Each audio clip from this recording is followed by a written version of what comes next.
Um, I'm a homer. I pull for the team. I love the team.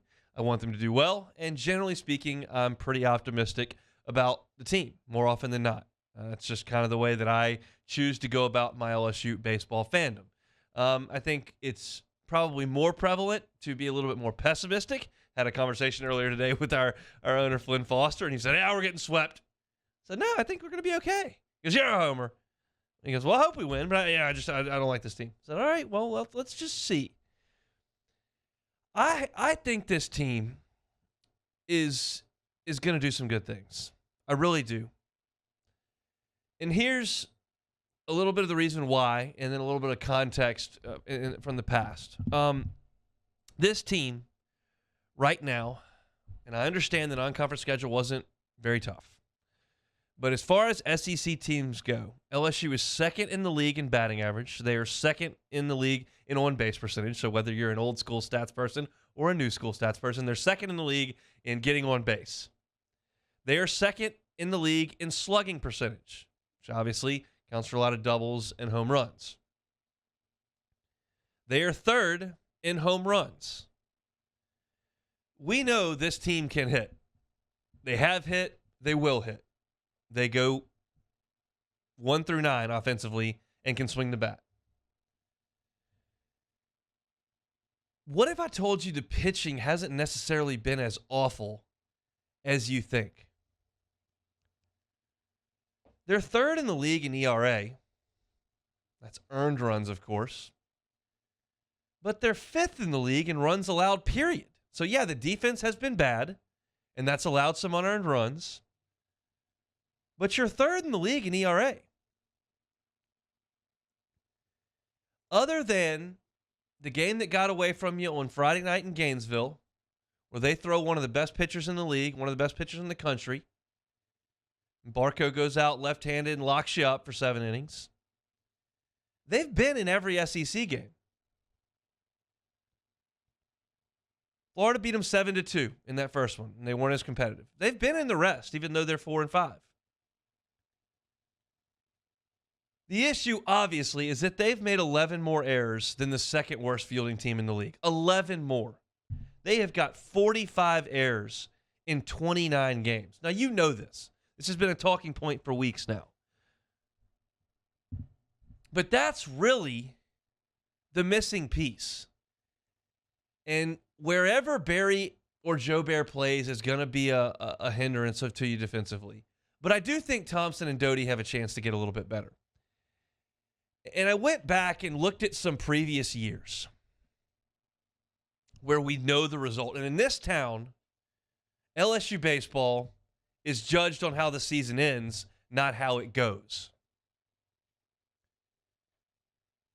In 2013, nobody here pays any attention to the fact that LSU was an absolute freight train for 3 straight months, rolled through conference play, played great in the SEC tournament and won it, rolled through the regional and super regional, and then went 0-2 in Omaha. They only care about 0-2 in Omaha. All the stuff that happens previous, nobody cares about it.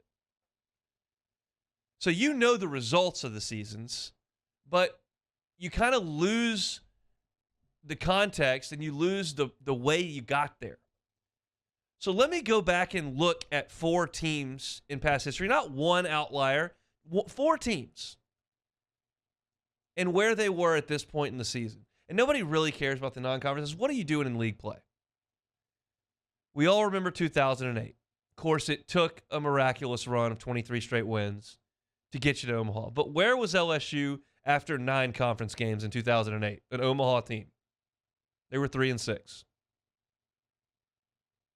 Okay, you would say, well, how can you expect a 23-game win streak? I don't. But I'm just telling you that the story on that team certainly wasn't written after 9 conference games. They were 3-6. 2015 team was great. Lang was a freshman. You had Bregman, Laird, Stevenson, Chinea. That team was great. Where were they after 9? They got to Omaha. Went 1-2, but they got there. Where were they after 9 conference games? They were 5-4. 1 game better than where LSU is right now.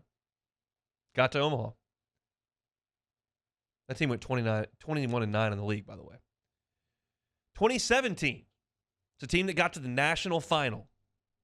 Dykman, Kramer, Cole Freeman, Lang, Poja. You remember them. Where were they after 9 conference games? 5-4. Got to the championship series. 2021, last year, got to the Supers. Where were you after 9 games? You remember this one. They were 1-8. So baseball seasons are long. There are ups and downs. And there are probably more downs than you remember. I mean, one of the weekends I'll famously bring up, because I came down. It was a big deal for me as a Shreveport kid to come down to an LSU baseball weekend. And I came down in 2000. Cressy, Terrio, Fontenot, you remember they won the World Series. I came down for the Houston series. How'd that go? Well, we got swept. And I distinctly remember walking out of the box and my dad going, the old box at the time, he goes, well, I guess this team just doesn't really have it. They won the national championship. Takes a while. Now, there are massive flaws on this team, I think. You don't have an ace. Your defense has been terrible. You don't have a number 3 starter. There are issues. And I think the most likely issue to kind of resolve itself is the defense. I think it's going to get a little bit better. Can't get much worse. They're trying. At this point, there's a mental aspect to it. We're going to talk to Leah Van in the second hour about it. But just for a little bit of context, 2018 went to Omaha 3-6 after 9. 2015 team went to Omaha 5-4 after 9. 2017 team 2 games away from the national championship, 5-4 after 9. Last year's team got to Super 1-8 after 9. There are issues, but it's the beauty of this sport. And the longer I get on this microphone and talk, which hopefully is a long time, the more I'm going to sound like a broken record. And there'll be things that I harp on and that I go back to. And one of them is always going to be, in basketball and baseball, you have the opportunity to finish the season on better terms than the road you got there. In football, that's not the case. You gotta coast on the top of the water the whole way and get there. Can't crash. Baseball, you can. I think this team's got to run it. They got to play better. But the schedule doesn't look quite as daunting. We thought this weekend against Mississippi State was a death trap weekend. It's going to be a tough weekend, but it's not unwinnable. We thought going to Nashville was going to be impossible. Tennessee just went there and swept them. Now, Tennessee's great, but Vanderbilt has shown some chinks in the armor. They lost a series to South Carolina. Ole Miss has shown they're human. They're struggling to – it's not quite as daunting as we thought when it opened. And there are still weekends against Alabama and Missouri, some teams that aren't great. So, was there a call to action here for me to give some sort of rallying pep talk? No. It's just kind of the way I felt. I started doing some research. I didn't know what that was going to show up. I can't tell you what every team looked like after 9 conference games, what their record was. I forget that stuff too. But if you go back and look at it, it adds some context to the discussion. The point with this team, they've got a lot of talent. There's just not that many times where you trot out 4 potential All-Americans. Just not. And I'm not even adding in the guy that led the SEC in RBI last year and hit 19 home runs in Gavin Dugas. So, in all likelihood, this goes in one ear and out the other. But maybe there are a couple of you out there who say, you know what? That's right. This is exciting. All right, let's go win a series this weekend. Maybe there's a couple. Just trying to recruit some people that can take the ride, as bumpy as it may be, all the way to the end. Don't give up because can't catch a ground ball in March.